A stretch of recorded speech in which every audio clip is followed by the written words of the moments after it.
Waalaikumsalam warahmatullahi Alhamdulillah. wabarakatuh. Salatu wassalamu ala asrafil anbiya'i wal mursalin sayyidina maulana Muhammadin wa ala alihi wa sahbihi ajmain amma ba'du.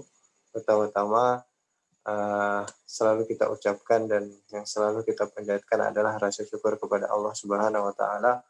Pada malam hari ini alhamdulillah dipertemukan kembali ya dalam agenda Satnaik yang kedua ya bersama ITJ Samarinda. Alhamdulillah Allah berikan kesempatan, mungkin ada yang hadir kedua kalinya, juga ada yang hadir pertama kalinya. Nah, semoga rasa syukur itu terus kita panjatkan kepada Allah karena hadir di majelis-majelis ilmu yang insya Allah sangat bermanfaat.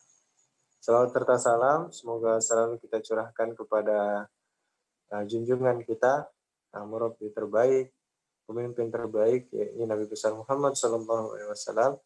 Semoga di suatu hari nanti kita termasuk orang-orang yang akan mendapatkan syafaatnya di hari akhir nantinya. Oke, baik.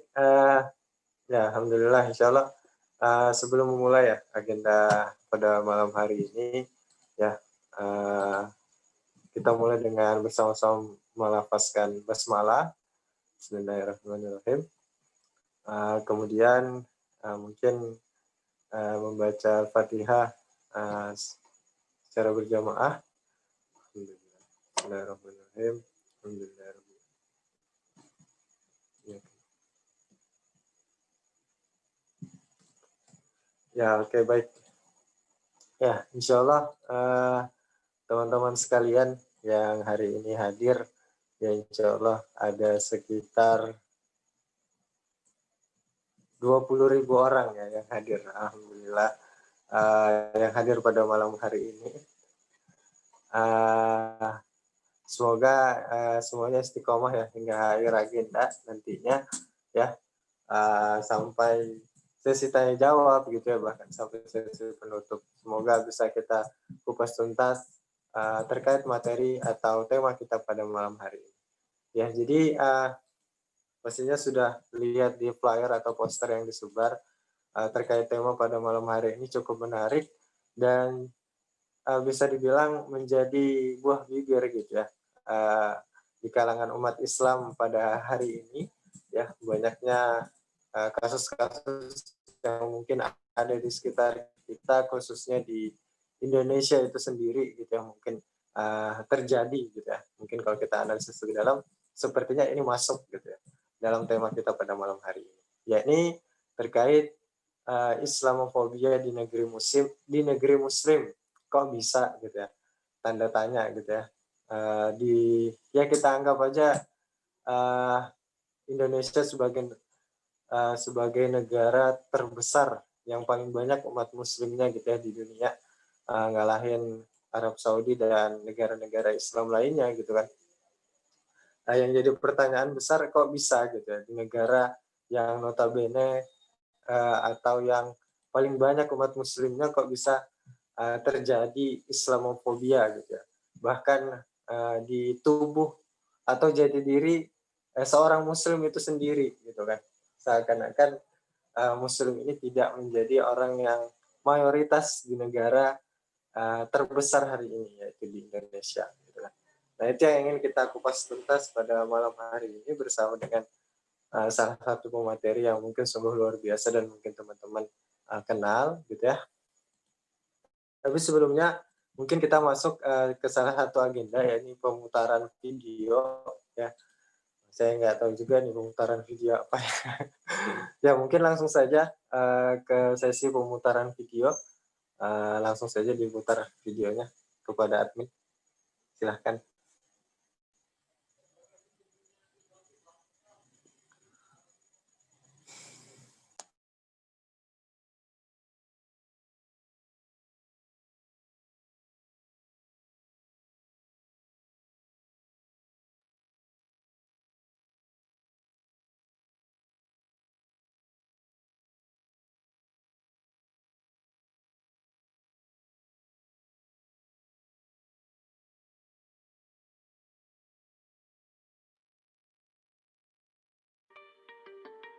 Lembaga riset Pew Research Center di Amerika Serikat melaporkan bahwa pelanggaran terhadap segala hal yang berhubungan dengan keagamaan kian meningkat di banyak negara di dunia. Pelanggaran ini tidak hanya ditemukan pada negara di bawah rezim otoriter saja, tetapi juga di negara-negara demokrasi. Selama dekade 2007 hingga 2017, Pew Research pun melaporkan pembatasan yang diberlakukan oleh pemerintah mencakup undang-undang, kebijakan, dan tindakan oleh pejabat negara yang membatasi keyakinan dan praktek keagamaan meningkat tajam di seluruh dunia. Sementara di Indonesia sendiri, lembaga swadaya masyarakat dan lembaga keagamaan menemukan bahwa sebanyak 50 pemerintah memberikan batasan dalam level tinggi terhadap hal yang terkait agama. Jumlah ini pun meningkat dari sebelumnya, hanya 40 pemerintah yang melakukan hal serupa. Meskipun Indonesia adalah negara mayoritas Muslim, faktanya aturan bernafas Islamofobia terus-menerus diopinikan. Seperti yang kita ketahui baru-baru ini, Menteri Agama Indonesia sedang sibuk menginvestigasi mengenai foto siswa MAN yang sedang mengibarkan bendera tauhid. Tapi di sisi lain, Menteri Agama ini meminta agar melindungi dan menghargai pelaku LGBT yang jelas merusak generasi. Menko Polhukam Wiranto menarasikan dengan tegas, tidak diperbolehkannya penyebaran paham khilafah di tengah-tengah masyarakat saat ini karena mengancam NKRI dan ideologi yang bertentangan dengan Pancasila. Padahal secara konstitusional, paham yang dilarang untuk disebarkan adalah paham komunisme atau Marxisme dan Leninisme. Tidak ada kata khilafah di dalamnya. Menurut Asep Syarifuddin, Ketua Persaudaraan Alumni 212 menyatakan bahwa khilafah atau sistem kenegaraan yang berlandaskan Islam tidak terlarang. Justru menolak khilafah sama dengan menolak ajaran Islam, karena khilafah merupakan bagian dari syariat Islam. Bahkan beliau berharap khilafah tegak di tahun 2024 di Indonesia, karena sistem kenegaraan di Indonesia yang belum bisa menangani kedaulatan agama. Keterbalikan nalar ini menggambarkan ketidakwarasan tingkat tinggi rezim negeri. Mereka melemparkan narasi yang menyesatkan kaum muslim dengan dibuat fobia terhadap simbol dan ajaran agamanya sendiri. Pengibaran bendera tauhid diinvestigasi, mendakwahkan khilafah sebagai ajaran Islam dilarang, seolah yang mengamalkan bertindak kriminal. Apakah mencintai simbol dan ajaran agama sendiri, bahkan agama rezim ini membuat merugi? Inilah gambaran keterasingan Islam yang digambarkan dalam hadis dari Abu Hurairah. Nabi SAW bersabda, Islam datang dalam keadaan yang asing, akan kembali pula dalam keadaan asing. Sungguh beruntunglah orang yang asing. Maka solusi satu-satunya untuk menyembuhkan ketidakwarasan rezim dan memperbaiki kondisi yang semakin kronis, tidak hanya mendakwahkan Islam sebagai penenang diri dengan memperbanyak sholat, zikir, beramal solih, namun mengambil Islam sebagai sistem kehidupan dalam sebuah institusi khilafah. Sebab sistem yang sahih akan menghadirkan pemimpin yang bertakwa, yang hanya takut kepada Allah, bukan kepada Barat. Akan membentuk masyarakat yang saling menjaga dalam ketaatan dan menjadikan individu-individu yang kokoh keimanannya.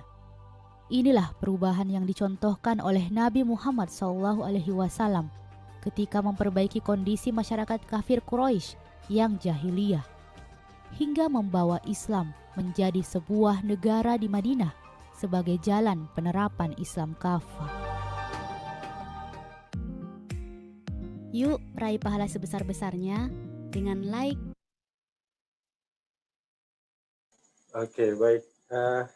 Itu pembuka agenda kita pada malam hari ini ya. Di salah satu tadi video ya, mungkin sedikit menggambarkan kondisi khususnya di Indonesia hari ini gitu ya, terkait dengan kondisi pemerintahan kita pada hari ini gitu ya, terkait pandangan mereka terhadap Islam gitu ya, atau umat Islam yang ingin melaksanakan sesuai dengan syariat-syariatnya gitu ya. Mungkin bukan hanya terkait dengan khilafah tadi ya, terkait hal-hal lain pun banyak pembatasan-pembatasan gitu ya. Makanya hadirnya secara tidak langsung pemerintah memberikan sebuah efek yang namanya Islamofobia gitu ya kepada masyarakat Islam itu sendiri, sehingga mereka takut untuk atau merasa asing gitu ya, asing terhadap syariat-syariat yang seharusnya itu benar gitu ya, itu ada di Islam seperti itu. Nah, mungkin tidak panjang lebar terkait dengan materi pada malam hari ini, dan insya Allah akan disampaikan oleh salah satu mungkin banyak yang udah kenal ya, yakni Saudara Hili Bagus Waspada, yakni sebagai Ketua Chapter ITJ Indonesia Tanpa Jil Chapter Samarinda gitu ya. Kepada Ahili, tafadhol, dipersilahkan. Baik. Hayukum bitahiyatil Islam bisalam bitahiyatil ahlul jannah. Assalamualaikum warahmatullahi wabarakatuh. Waalaikumsalam. Waalaikumsalam. Ini mohon maaf ya, laptopnya nggak tersedia kamera, jadi insya Allah PPT yang bakal lebih banyak dilihat aja gitu ya. Innal hamdalillah nahmaduhu wa nasta'inuhu wa nastaghfiruh wa na'udzu billahi min syururi anfusina wa min sayyiati a'malina. Man yahdihillahu fala mudhillalah wa man yudlilhu fala hadiyalah. Asyhadu an la ilaha illallah wa asyhadu anna Muhammadan abduhu wa rasuluhu man la nabiyya wa la rasula ba'dah. Amma ba'du, teman-teman sekalian, trup sekalian ya. Di ITJ nyebut teman-teman itu troops atau pasukan gitu ya. Troops ini sebutan khusus di ITJ gitu ya, buat teman-teman sekalian yang suka hadir di agenda ITJ, baik dari ITJ Samarinda maupun dari ITJ chapter lain gitu ya. Semoga teman-teman istiqomah di jalan Islam dan menjadi para mujahid Islam. Dan untuk kita doakan untuk teman-teman kita Islam lainnya bisa bersama-sama dalam memperjuangkan Islam dan melawan arus pemikiran yang berlawanan atau bertentangan dengan Islam. Kita sholawat kepada Rasulullah SAW, Allahumma sholli wa sallim wa barik alaih ya. Kita memohon syafaat beliau gitu ya, dan sholawat dan salam tadi kita juga sampaikan kepada keluarganya, kepada sahabatnya, dan juga umatnya insya Allah yang istiqomah, yang mendakwakan Islam hingga yaumul kiamah. Baik, materi kita pada malam hari ini berkaitan dengan Islamofobia di negeri Muslim ya. Kemudian kok bisa gitu ya, ada Islamofobia di negeri Muslim, di negeri atau negara yang kemudian hari ini mayoritas beragama Islam gitu ya, rakyatnya. Salah satunya ya Indonesia gitu ya. Kenapa bisa Indonesia? Ternyata ada juga orang-orang, bahkan korporasi gitu ya, yang berusaha untuk memadamkan cahaya Islam gitu ya. Dan ini menjadi pertanyaan gitu ya hari ini dan seterusnya, bahkan kenapa kok bisa gitu ya. Nah, jadi teman-teman sekalian, mungkin kita bedah dulu atau kita cari tahu apa sih itu Islamofobia gitu ya. Mungkin teman-teman yang terbiasa dengan kata fobia itu ngerti ya, dan kata Islam itu sudah ngerti ya, Islamofobia ya. Artinya apa? Islamofobia berarti artinya sikap membenci atau takut terhadap Islam ya, terhadap umat Islam dan juga ajaran Islam gitu ya. Jadi bisa saja dia benci atau takut terhadap hegemoni Islam ya, atau benci dan takutnya terhadap individu atau kaum muslimin itu sendiri, atau pada ajaran yang diajarkan dalam Islam gitu ya. Jadi banyak aspek yang diketahui, apa yang ditakuti gitu ya, atau dibenci oleh orang-orang yang tidak suka ya, entah dia tidak suka dengan Islam itu sendiri atau kaum musliminnya itu sendiri atau ajaran yang diajarkan dalam Islam. Kita dengarkan atau kita baca arti dari surah At-Taubah ya teman-teman. Di ayat 32 Allah berfirman gitu ya, mereka berkehendak memadamkan cahaya agama Allah dengan mulut ya, artinya dengan ucapan-ucapan mereka, dan Allah tidak menghendaki selain menyempurnakan cahayanya, walaupun orang-orang yang kafir tidak menyukai, gitu ya. Jadi insya Allah ini adalah janji Allah Subhanahu Wa Taala. Meskipun individu-individu gitu ya, ataupun korporasi ya, bahkan sampai negara gitu ya, yang melakukan pemadaman cahaya agama Allah gitu ya, tapi Allah tidak berkehendak demikian gitu ya. Justru Allah akan menyempurnakan cahaya Islam ini, agama Allah ini ya, meskipun orang-orang kafir tidak menyukai gitu ya. Berarti janji Allah untuk kemenangan Islam itu pasti gitu ya, walaupun koalisi ya, ibaratnya gitu ya, koalisi orang-orang kafir, koalisi orang-orang munafik itu senantiasa melakukan upaya memadamkan cahaya agama Allah gitu ya. Ya, itu tadi Islamofobia, definisi singkat yang kita ambil secara umum, artinya demikian. Kemudian kapan sebenarnya Islamofobia ini hadir gitu ya? Apakah baru-baru ini gitu ya? Tidak gitu ya. Jadi Islamofobia ini teman-teman hadir sudah sejak zaman Rasulullah SAW gitu ya. Sejak Al-Islam ini kemudian dideklarasikan ya untuk didakwahkan gitu ya. Ya, teman-teman sudah tahu kisah ya terkait dengan perintah untuk mendakwahkan Islam secara terang-terangan gitu ya. Di zaman Rasulullah ya, Islamofobia ini dilakukan oleh koalisi orang-orang kafir dan musyrik gitu ya. Untuk menghasut ya, menolak, menghalang, memfitnah, bahkan tindakan represif terhadap pengemban dakwah gitu ya pada waktu itu Rasulullah dan para kaum muslimin gitu ya. Nah, Islamofobia pertama dilakukan oleh Abu Jahal, teman-teman ya. Abu Jahal dan Abu Lahab ya, di surah Al-Lahab gitu ya.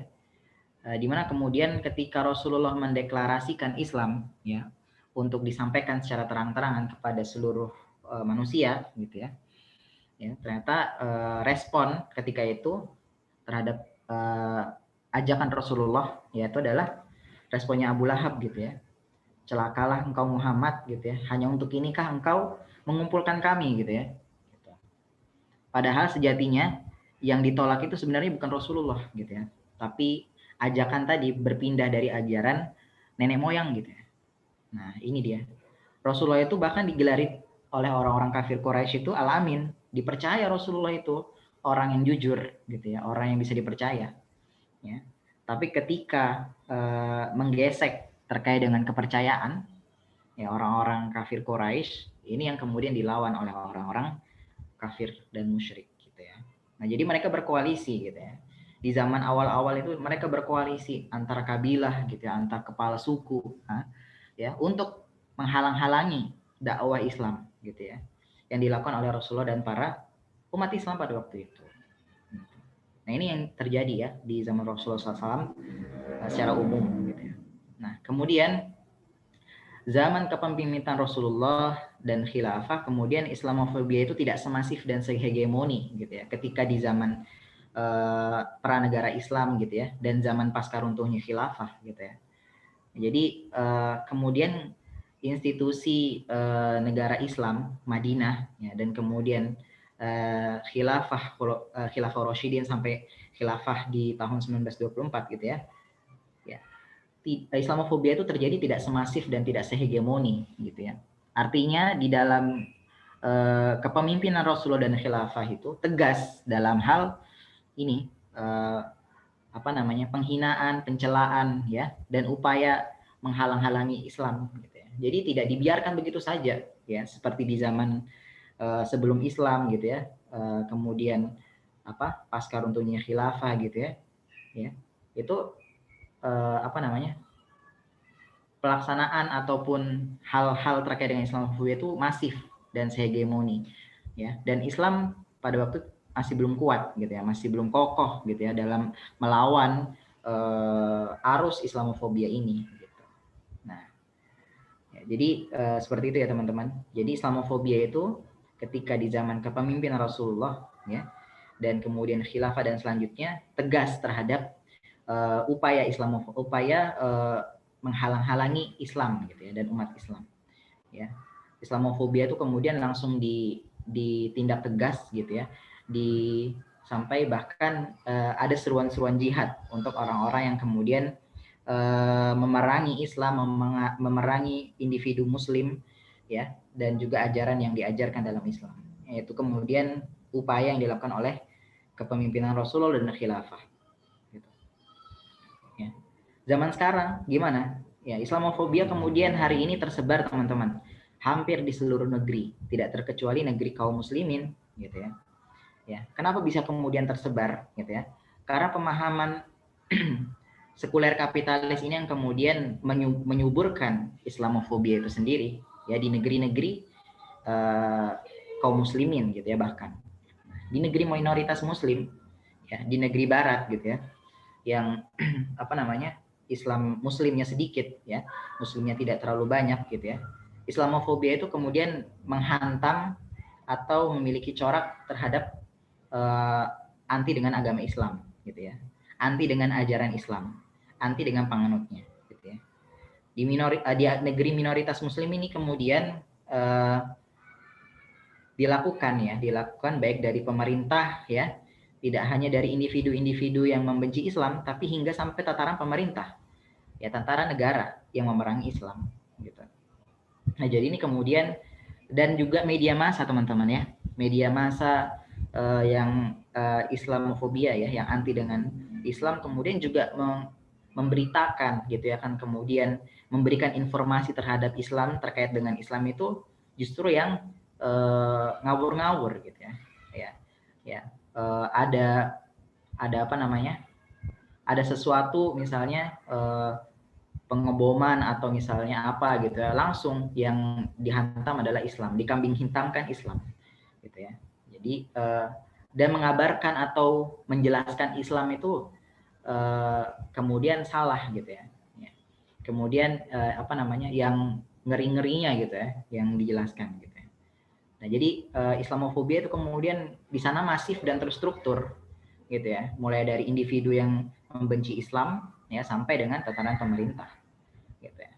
Dan di negeri mayoritas Muslim, ya, Indonesia, gitu ya, Malaysia, apalagi, dan di negara-negara Timur Tengah, ya, juga terjadi Islamofobia, gitu ya, yang memiliki corak biasanya nih, ya, coraknya adalah anti dengan ajarannya dan bahkan pejuangnya, ya. Udah jelas, gitu ya, ketika misalnya nih ada sekelompok kaum muslimin yang kemudian memperjuangkan ajaran Islam untuk kemudian dijadikan undang-undang, misalnya perjuangan apa namanya, memasukkan ajaran Islam menjadi undang-undang, gitu ya. Ini juga menjadi perlawanan, ya, mendapatkan perlawanan, gitu ya, bahkan dari kalangan yang mengaku tanda kutip seorang muslim, gitu ya, gitu. Jadi ajaran-ajaran Islam kemudian juga apa namanya, mendapat perlawanan, gitu ya, di kaum di negeri yang mayoritas muslim, gitu ya, oleh orang-orang kafir tentunya, bahkan juga orang-orang yang mengaku kemudian dirinya muslim, gitu ya. Ya, upaya kemudian memperjuangkan syariat Islam menjadi undang-undang misalnya, gitu ya. Ini juga mendapatkan perlawanan, gitu ya, di negeri yang katanya mayoritasnya muslim.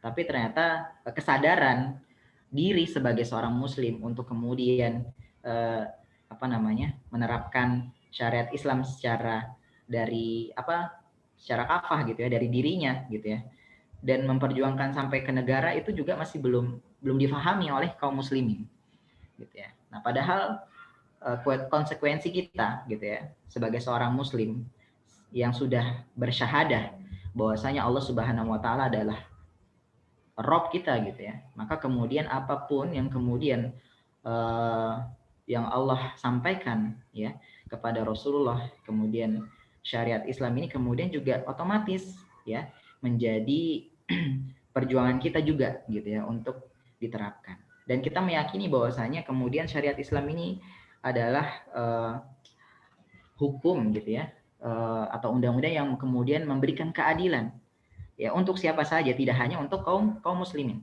gitu ya. Jadi jangan sampai kita salah persepsi bahwasanya syariat Islam ini kemudian diperuntukkan untuk kaum muslimin, gitu ya. Padahal Islam tadi kan ajaran rahmatan lil alamin, untuk sekalian alam, gitu ya. Nah, bagaimana kemudian ini kemudian kita sampaikan, kita sadarkan dulu saudara-saudara kita yang sama Muslim. Ya, jadi Islamofobia di negeri kaum yang mayoritas Muslim, gitu ya, yang dihantam itu tidak langsung itu ya, tidak langsung agamanya, gitu ya. Misalnya seorang Muslim tidak langsung lantas dia menolak Islam, gitu ya. Tapi dia menolaknya ajarannya, misalnya tadi upaya menegakkan syariat Islam ya melalui perjuangan rancangan undang-undang misalnya, gitu ya. Atau misalnya dari hal kecil saja, gitu ya, misalnya di sekolah, gitu ya, upaya menerapkan syariat Islam misalnya apa, yang perempuan yang muslimah ya menggunakan hijab misalnya. Nah, itu saja ada saja perlawanan, gitu ya. Ya, baru-baru ini di Padang ya di Padang di SMK 2 kalau tidak hilaf ya. Di sana ada oknum wali murid dan muridnya memang tidak mau pakai jilbab. Padahal aturan sekolah memang seperti itu terhadap muslimah untuk menggunakan jilbab, gitu ya. Nah, tapi ini ternyata juga dilawan oleh muslim itu sendiri. Nah, berarti ini menjadi PR kita ya sebagai seorang muslim yang hari ini sudah memahami ya insya Allah bahwasanya ternyata mulai dari hal seperti itu saja kita harus perlu memperjuangkan, gitu ya, harus perlu berjuang, gitu ya, belum lagi sampai tataran memperjuangkannya menjadi undang-undang, gitu ya, gitu. Kan di dalam bingkai negara kesatuan Republik Indonesia ini teman-teman sekalian ya semua bisa diakomodir ya. Syariat Islam mau diperjuangkan silahkan, gitu ya, ajaran Kristen mau diperjuangkan silahkan, gitu ya.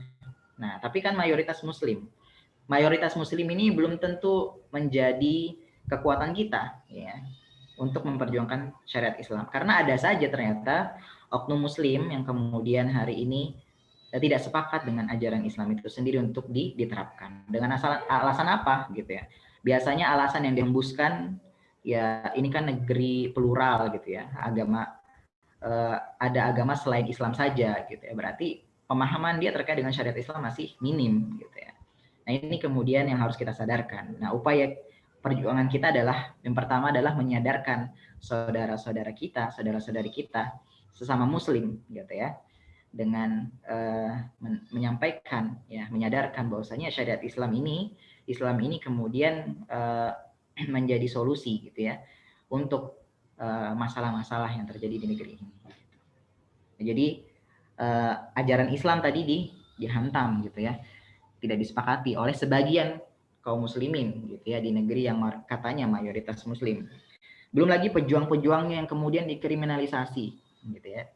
Pejuang-pejuang Islam kemudian dikriminalisasi ya. Banyak sekali kemudian para pejuang Islam ya di negeri ini, gitu ya, yang keluar masuk penjara, gitu ya, bahkan yang hari ini sedang dipenjara, gitu ya. Ya, dengan alasan yang dibuat-buat dan direkayasa, gitu. Ya udah, ya kalau disebut gitu ya, ya Habib Rizik misalnya, ya. Bagaimana kemudian kasus yang kemarin itu sangat direkayasa sekali dan sangat terlihat sekali rekayasanya, gitu ya. Nah, ini kemudian teman-teman sekalian kita sudah bisa membaca, rakyat itu insya Allah sudah pintar melihat fenomena seperti itu, ya. Kok banyak sekali berita berubah-ubah, pernyataan yang berubah-ubah, gitu ya. Nah, ini yang kemudian kita harus cermat sebagai seorang muslim dalam melihat masalah-masalah yang terjadi, khususnya yang bergesekan dengan Islam itu sendiri, gitu. Jadi tidak hanya Habib Rizik ya, ustadz-ustadz yang lain, asatizah yang lain juga mendapatkan tantangan yang demikian, gitu ya. Ya, jadi memang sudah jadi sunatullah ya, para penggemar dakwah pasti ada saja para pembencinya, gitu ya. Rasulullah saja ada pembencinya ya, apalagi sekedar Ustadz Habib Rizik Shihab, gitu ya, atau yang lain, gitu ya. Nah, jadi tetap kita harus optimisme, kobarkan api optimisme bahwasanya Islam ini memang sudah dijanjikan untuk menang, gitu ya, insya Allah. Nah, jadi di negeri mayoritas muslim yang difobiakan itu adalah ajaran dan pejuangnya, ya. Tidak langsung pada agama Islamnya, gitu ya. Islam, gitu ya, enggak, tapi melalui ajaran-ajarannya, gitu ya, atau bahkan orang-orang yang memperjuangkannya. Itu yang biasa kemudian jadi bidikan untuk dihalangi. Nah, ya tadi ya sudah tadi di awal disampaikan misalnya contoh kasus di zaman Rasulullah ya di awal dakwahnya. Bagaimana kemudian Abu Lahab ini harusnya ya. Abu Lahab dan para pemuka Quraisy ya yang kemudian menolak dakwah Rasul disertai dengan caci maki gitu ya, ancaman gitu ya, embargo ekonomi bahkan. Jadi tidak hanya tidak hanya personal gitu ya dalam caci maki dan ancaman, tapi bahkan sampai mengembargo ekonomi. Tidak boleh ada jual beli gitu ya antara orang-orang kafir Quraisy dengan orang-orang Muslim. Gitu. Akhirnya orang-orang Muslim kesulitan ekonomi, gitu. Tidak bisa memenuhi kebutuhannya. Gitu ya. Gitu. Jadi diembargo. Gitu. Kemudian bahkan penyiksaan fisik, ya. Penyiksaan fisik sudah sering dialami oleh sahabat Rasul dan Rasul itu sendiri. Ya. Bahkan sampai upaya pembunuhan, gitu ya, terhadap Rasulullah dan kaum Muslimin itu juga sering terjadi. Gitu ya. Ini kemudian ujian ya di awal dakwah Rasulullah yang mengaku Muslim gitu ya. Dan ujian ini adakah sudah kita alami gitu ya? Kita belum seberapa gitu ya mendapatkan ujian yang seperti ini gitu ya. Nah, justru kita harus menguatkan keimanan kita gitu ya. Ini bagian dari ujian untuk menguatkan keimanan para kaum muslimin waktu itu, insyaallah. Nah, contoh yang lain di tahun kedua Hijriah ya teman-teman. Ini ada seorang muslimah yang kemudian diganggu oleh seorang Yahudi ya. Jadi orang Yahudi ini mengganggu, menjailin ya seorang muslimah ya. Karena dia bercadar gitu ya, kemudian mau lihat ya, gitu ya. Akhirnya tersingkap auratnya. Nah, Yahudi dan kawan-kawan ini jadi tidak sendiri ya. Jadi seorang Yahudi yang melakukan, teman-temannya nonton gitu ya. Yang nonton ini tertawa dengan aksi tersebut gitu ya. Dan kemudian seorang laki-laki muslim yang seketika loncat dan membunuh pelaku tadi, seorang Yahudi tadi yang melakukan. Gitu ya. Nah, naasnya ya, kemudian lelaki muslim ini kemudian dibunuh, dikeroyok ya oleh Yahudi yang nonton tadi. Gitu ya. Dan kasus ini kemudian berbuntut panjang. Terdengar sampai telinga Rasulullah ya. Dan kemudian Rasulullah menyerukan jihad kepada Yahudi Bani Qainuqa ini. Gitu ya. Dan akhirnya Yahudi Bani Qainuqa ini kemudian terusir dari Madinah. Gitu ya. Ini sampai segininya gitu ya Rasulullah dalam menjaga harkat izzah Muslim, gitu ya, seorang Muslim. Gitu. Jadi tidak main-main gitu ya. Ini contoh dari Islamofobia juga. Gitu ya. Nah, contoh yang lain gitu ya, teman-teman tahu Abu Bakar, Khalifah Abu Bakar As-Siddiq ya, di mana ketika sepeninggalnya Rasulullah kemudian diangkatnya Khalifah Abu Bakar. Nah, terjadi kemudian pembangkangan gitu ya di kalangan kaum muslimin gitu ya. Dia masih mengaku muslim tapi kemudian menolak untuk membayar zakat gitu. Nah, tidak tinggal diam kemudian Khalifah Abu Bakar gitu ya. Kemudian orang-orang yang membangkang ini kemudian diambil tindakan tegas oleh Khalifah. Langsung ada seruan jihad gitu ya kepada para pembangkang sampai kemudian selesainya tuntasnya kasus ini gitu. Tidak ada lagi pembangkangan terhadap syariat membayar zakat gitu. Nah, ini dia teman-teman sekalian. Contoh-contoh kasus ya, mulai dari zaman Rasulullah gitu ya, bahkan sampai di khalifah. Nah, sampai hari ini juga contohnya banyak sekali, baik di negeri muslim ya, di negeri mayoritas muslim maupun di negeri-negeri yang minoritas muslim gitu ya. Di mana? Di Prancis gitu ya, presidennya sendiri gitu yang kemudian melakukan Islamofobia gitu ya, melakukan perlawanan terhadap Islam ya.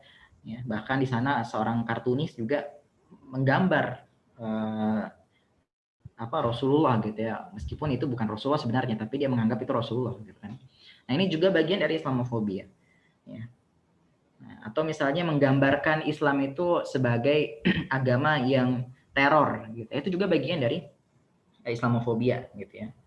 Nah, kalau teman-teman ya Instagramnya Tanpa Jil Pusat gitu ya. Nah, baru-baru ini di-upload tuh terkait dengan buklet ya atau buku panduan terkait dengan pencegahan radikalisme dan terorisme gitu ya. Di sana disampaikan gitu ya, indikasinya gitu ya, ciri-cirinya gitu kan. Nah, itu mengarah pada ajaran Islam gitu ya. Ya. Bagi siapa yang mengajarkan pada kembali ke ajaran Islam murni, itu bagian dari bibit radikalisme misalnya. Atau misalnya yang apa namanya? Tidak membenarkan ajaran agama lain gitu ya, artinya menganggap ajarannya paling benar gitu ya, itu bagian dari radikalisme kayak gitu. Nah ini apa namanya, upaya Islamofobia tersistematis yang dilakukan oleh pemerintah melalui BNPT gitu ya. Nah ini kemudian yang harus kita perjuangkan, harus kita luruskan gitu ya. Jadi teman-teman sekalian, kita punya PR banyak gitu ya di negeri kita sendiri gitu ya. Kita punya PR banyak, kemudian meluruskan, menyadarkan, meluruskan pemerintah, meluruskan orang-orang yang kemudian masih salah dalam memahami Islam gitu ya. Tentunya kita juga sambil bergiat gitu ya untuk menuntut Islam, menuntut ajaran Islam ini, menuntut ilmu ajaran Islam ini, hingga kemudian kita bisa menyampaikannya gitu ya. Nah ini banyak sekali PR kita untuk kemudian berjuang untuk Islam, dan banyak lini-lini kita ya. Jadi teman-teman yang kemudian ada di mana gitu ya, pekerjaannya apa ya, dakwahlah melalui situ, melalui pekerjaan yang teman-teman lakukan gitu ya. Jadi teman-teman di sekeliling kita ya, ya itu yang kita jadikan apa namanya objek dakwah atau sasaran kita untuk berdakwah gitu. Jadi teman-teman sekalian punya peran ya, kemudian untuk kemudian mengembalikan izzah Islam wal muslimun ini ya, mengembalikan apa namanya, kemuliaan ya, kemuliaan Islam dan kaum muslimin gitu ya, melalui penyadaran saudara-saudari kita gitu ya, kemudian sampai upaya gitu ya, apa namanya, memperjuangkan syariat Islam gitu ya, entah di ranah sekolah misalnya, atau kantor misalnya, bahkan sampai ke negara. Itu menjadi tugas kita gitu ya, sebagai konsekuensi kita sebagai seorang Islam muslim gitu ya, seorang muslim gitu ya. Dan ini teman-teman sekalian menjadi tugas sama ya, tidak bisa diemban seorang-seorang ya, sendiri-sendiri gitu ya. Paham ya, semuanya paham, tapi diemban secara sendiri-sendiri gitu ya, diemban secara masing-masing. Sementara yang melawan kita sudah berkoalisi ya, gitu ya, sudah berkoalisi gitu ya. Maka kita kemudian kaum muslimin ya, yang punya yang namanya ukhuwah Islamiyah gitu ya, maka kita harus berjamaah gitu ya, berjamaah dalam berdakwah, berjamaah dalam melawan arus Islamofobia ini gitu ya. Nah maka kemudian teman-teman sekalian, yuk kita tetap harus terus belajar, mencari apa namanya, menuntut ilmu gitu ya, sampai kemudian kita bisa mendakwahkan gitu ya, dan meluruskan saudara-saudari kita gitu ya, yang masih banyak menyimpang gitu ya. Karena hari ini banyak sekali ya pernyataan atau perkataan-perkataan yang terdengar benar tapi ternyata salah gitu ya gitu. Misalnya nih contoh apa namanya, berkaitan dengan misalnya kalau di TikTok ya, kalau teman-teman dan di TikTok itu mulai ya banyak aja yang FVP yang muncul gitu. Contohnya apa nih? Contohnya misalnya nih di komen ada yang nanya, maaf mas, agamanya apa gitu ya. Gitu ya. Seakan-akan agama itu namanya privat gitu ya. Hal yang tidak perlu dipublik, hal yang tidak perlu diketahui gitu ya. Nah, padahal di dalam Islam sendiri kita sebagai seorang muslim harusnya kita sebagai seorang muslim harusnya bangga gitu ya, dan memperlihatkan bahwa kita ini jati dirinya seorang muslim gitu ya.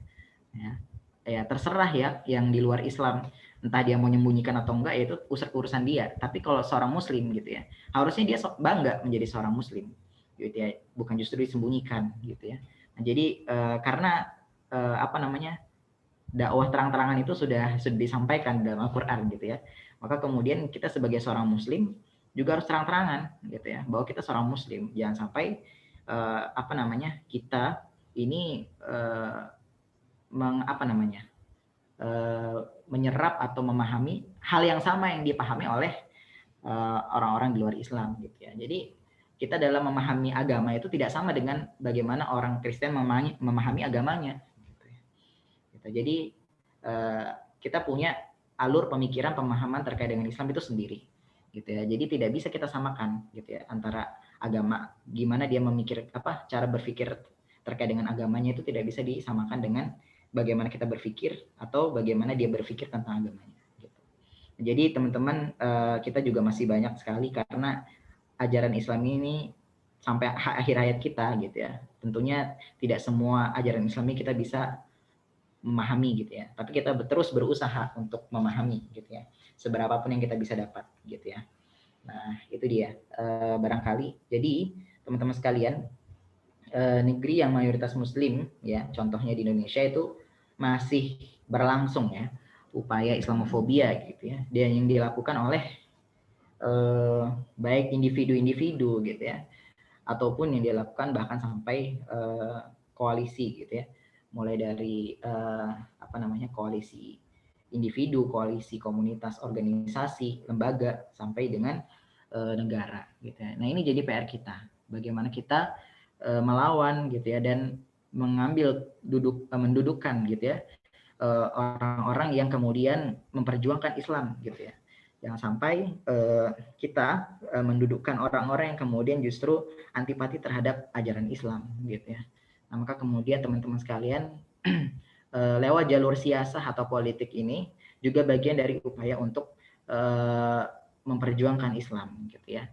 Nah, karena di sebagian kaum muslimin ada yang menyuruhkan penolakan terhadap politik gitu ya. Kemudian akhirnya apa? Akhirnya kursi-kursi yang ada di pemerintahan, yang ada di anggota dewan kemudian diduduki oleh orang-orang yang anti terhadap Islam. Kemudian apa? Hasil output mereka, kebijakan mereka kemudian anti terhadap Islam. Salah siapa? Ya, artinya salah rakyat yang kemudian salah memilih, gitu ya.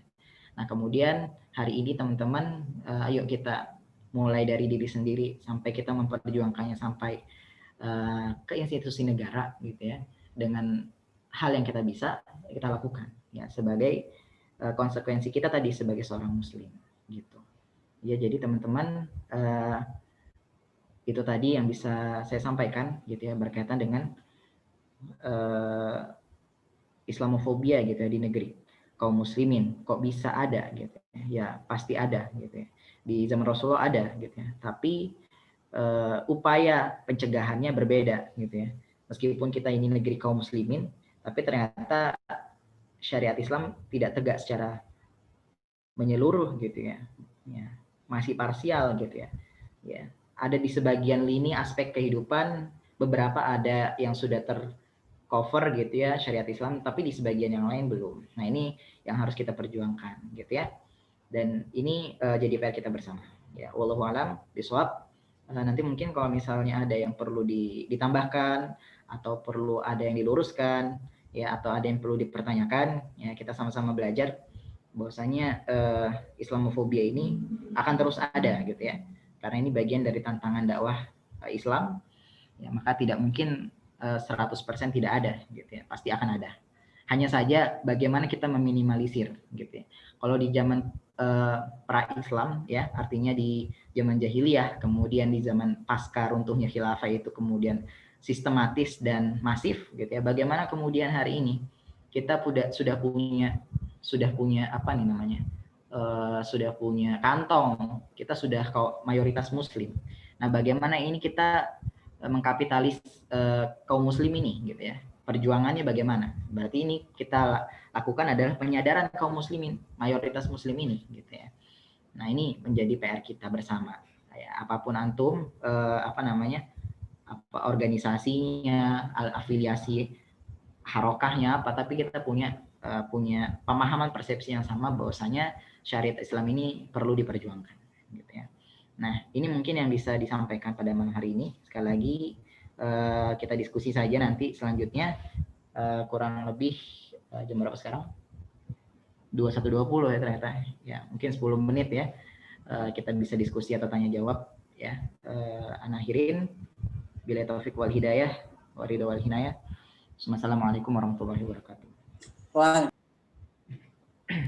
Waalaikumsalam warahmatullahi wabarakatuh.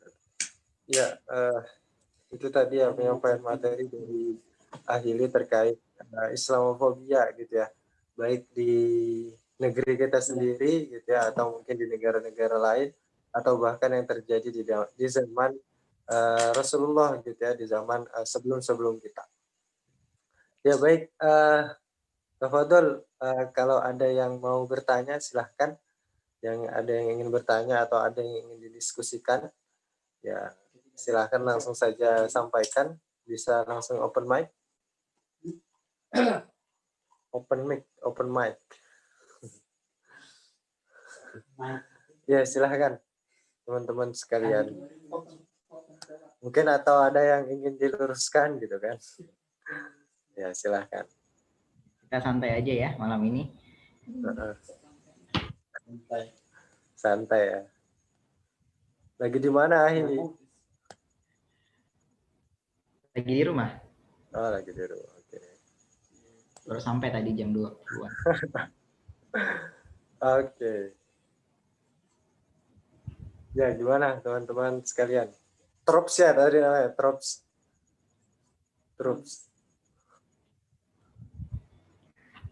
Terkait Ya, dengan Islamofobia. Atau via suara juga boleh, via mic. Ya, via chat atau via suara langsung, bagusnya langsung kali ya. Kalau mau ngechat juga nggak masalah.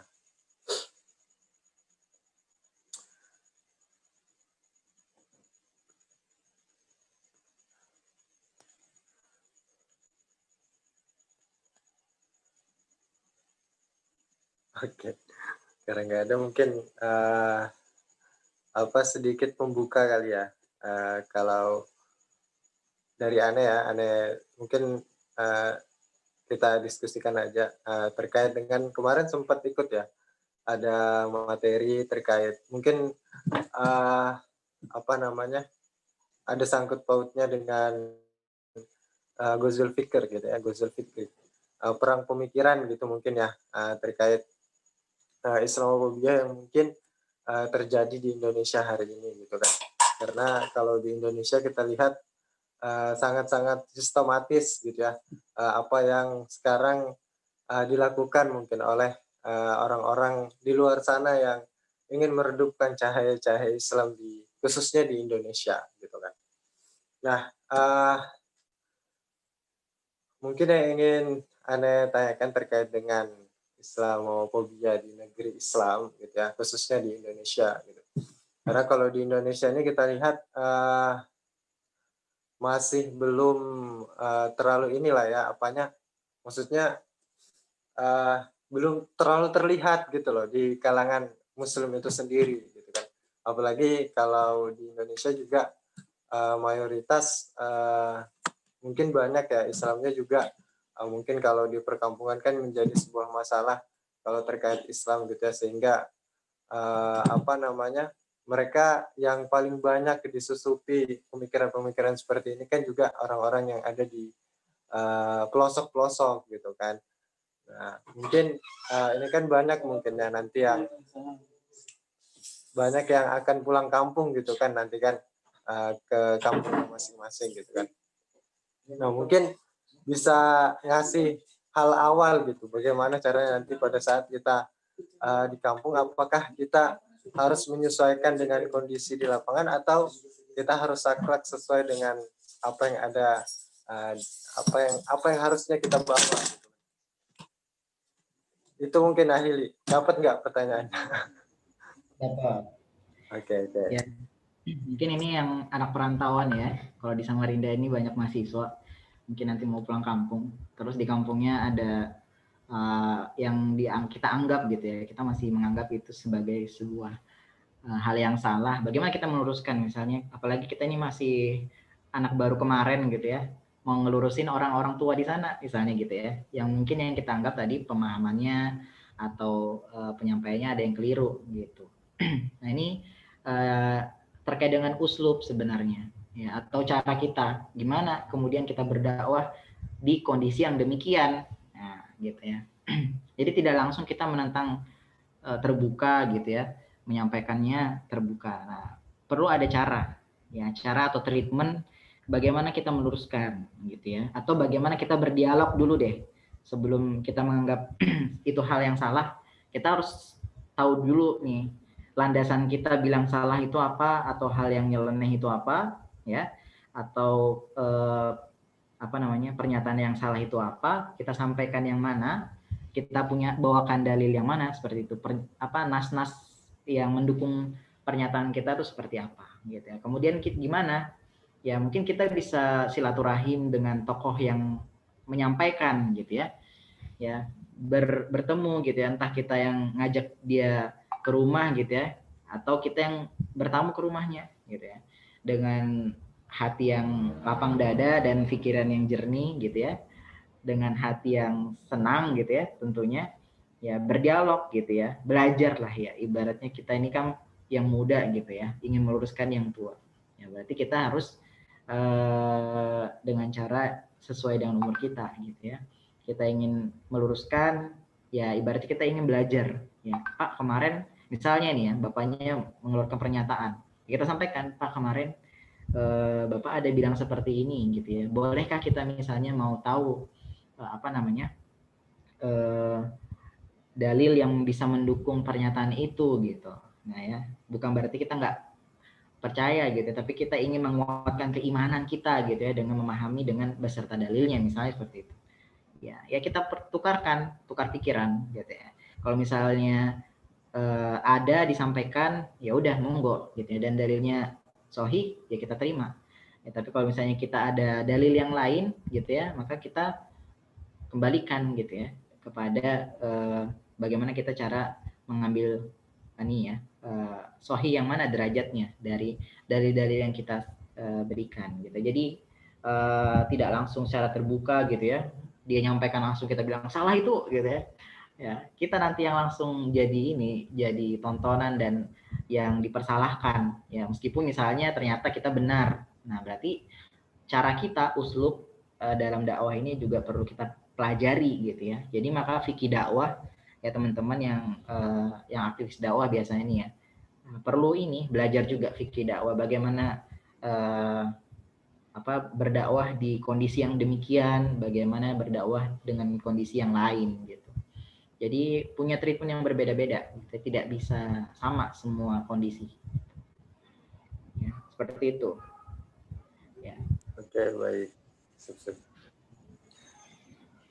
Ya itu tadi ya, terkait kalau misalnya nanti mungkin kalau di kota itu semangat banget ya belajarnya dakwahnya. Kadang Ya, kalau pulang kampung itu sudah ya di kota ini kan jaringan, akses jaringan internet kan lumayan bagus gitu ya, dan informasi itu bisa mudah didapat, berbeda dengan yang ada di dalam pelosok pedalaman gitu ya. Ya yang kemudian informasi itu masih ya masih dianggap atau hanya bisa diterima oleh para ahlinya di situ yang dianggap ahli gitu. Ya, tidak terlalu mudah percaya terhadap internet biasanya gitu kan. Biasa Butejo kan gitu ya di film Butejo. ya benar-benar.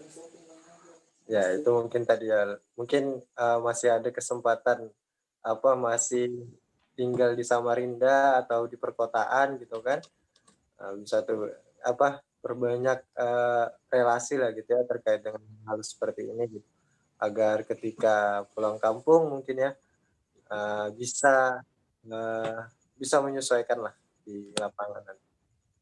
Ya, mau nambahin nih, tadi ada yang mau ngoreksi gitu ya di direct message. Ternyata tadi kasus seorang siswi ya yang di Padang itu, ternyata di SMK 2 itu seorang muslimah gitu ya yang menolak memakai jilbab. Ya berarti perlu dikembalikan lagi, aturannya perlu direvisi ya. Ya nggak mungkin kita memaksa muslim seperti yang direvisi ya diperbaikin adalah aturan sekolahnya gitu ya. Ketika sekolah itu memang bukan sekolah berbasis Islam, ya berarti syariat memakai hijab itu kan tidak diwajibkan terhadap muslimah, tidak diwajibkan terhadap non muslim ya, yang perempuan gitu ya. Jadi tidak bisa dipaksakan juga gitu ya kepada yang non muslim untuk hal yang sama gitu. Nah, ini terima kasih Muhammad Fikur dari Tangerang ya, Tangerang Selatan. Syukron. Ini ya Hili, ada pertanyaan di room chat, tapi ini via direct message. Jadi gini, satu yang bisa Anda simpulkan dari materi malam ini bahwa menguatnya Islamofobia bukan hanya terjadi di Indonesia, tetapi ternyata juga masif di berbagai penjuru dunia. Jika dilihat semua kasusnya, fobia yang ingin dimunculkan lebih mengerucut pada ajaran Islam khilafah dan menyerang pengembannya, seperti ada ketakutan terhadap institusi khilafah ini. Bagaimana menurut narasumber? Iya, karena orang-orang Barat itu memahami bahwasanya ketika persatuan umat Islam dunia ini kemudian dalam bingkai khilafah gitu ya, maka ini kemudian Islam menghegemoni kembali seperti pada masa khilafah lalu gitu ya. Nah, maka ini yang tidak diinginkan oleh imperialis Barat gitu ya terhadap kaum muslimin ya, Islam dan kaum muslimin gitu ya. Maka kemudian para pejuang khilafah gitu ya, para pejuang Islam itu kemudian dihalang-halangi gitu ya. Nah, ini tumbuh subur di dalam kapitalis sekuler gitu ya, yang kemudian tumbuh subur di negeri-negeri baik barat, apalagi baik negeri barat itu ya, kemudian ditambah juga negeri-negeri muslim yang terjangkit gitu ya. Jadi memang ketika sebuah peradaban ya yang hari ini gitu ya, peradaban barat yang unggul gitu ya, maka kemudian negara-negara yang lain itu pasti mengekor gitu ya. Sama dulu ketika khilafah itu kemudian berjaya ya, negara-negara barat itu mengekor terhadap khilafah sebenarnya gitu ya. Nah, maka kemudian kita harus bisa mengembalikan ya bagaimana hari ini yang bukan lagi hegemoni peradaban barat gitu ya, tapi kita memperjuangkan hegemoni peradaban Islam gitu ya, seperti itu. Oke, baik ya, itu tadi jawaban dari Ahili dari pertanyaan saudari Azni ya. Mungkin ada yang mau ditanggapan dari saudari Azni, gimana? Oke, jempol. Oke, baik, yang lain ada lagi? Syukur Mbak Asni. Terkait dengan Islamofobia yang mungkin sedang terjadi mungkin di sekeliling kita gitu ya. Mungkin di sekeliling kita ada terjadi Islamofobia gitu ya, dan ada lagi? Oke. Sudah jam 21.34 ya. Mungkin kita cukupkan dulu ya agenda satna kita pada malam hari ini ya. Sebelumnya syukron jazakallah atas kehadiran teman-teman pada malam hari ini. Ya, pada dasarnya kejadian Islamofobia ini sudah terjadi sejak lama gitu. Karena kita termasuk generasi-generasi penerus gitu ya, generasi-generasi pelanjut dakwah di bumi ini gitu ya. Nah, maka tidak adanya aturan atau sistem yang kemudian mengatur seluruh umat Islam pada hari ini, maka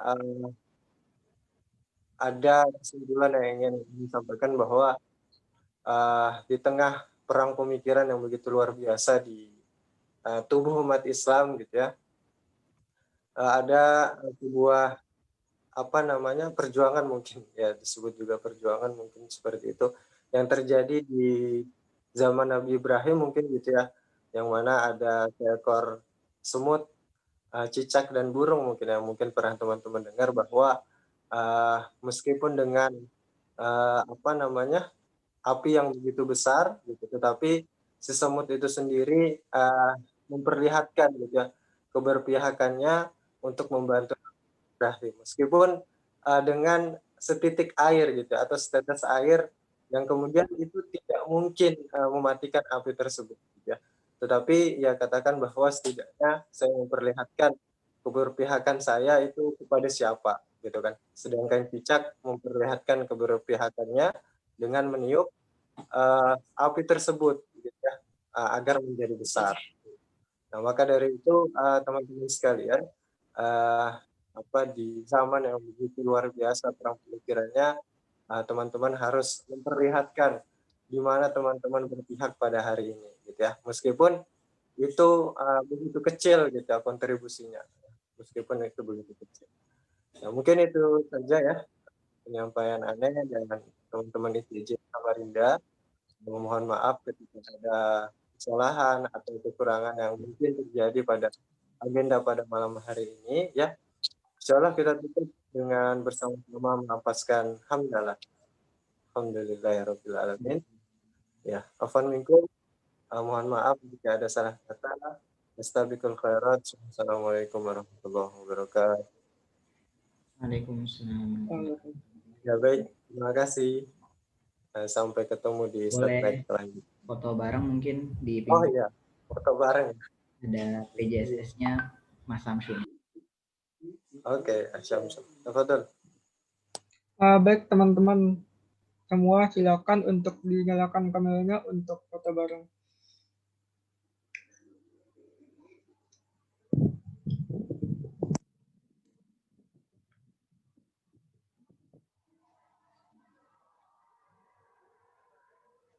Masih ada yang belum menyalakan?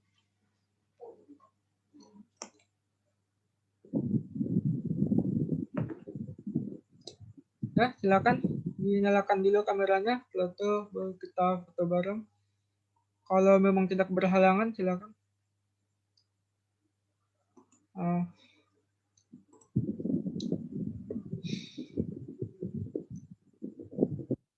Masih ada? Baik, kalau memang sudah tidak ada, kita foto ya. Tap 1, 2, 3. Satu kali lagi, gaya lain silakan. Mau pegang 1, 2, 3. Oke, terima kasih. Terima kasih.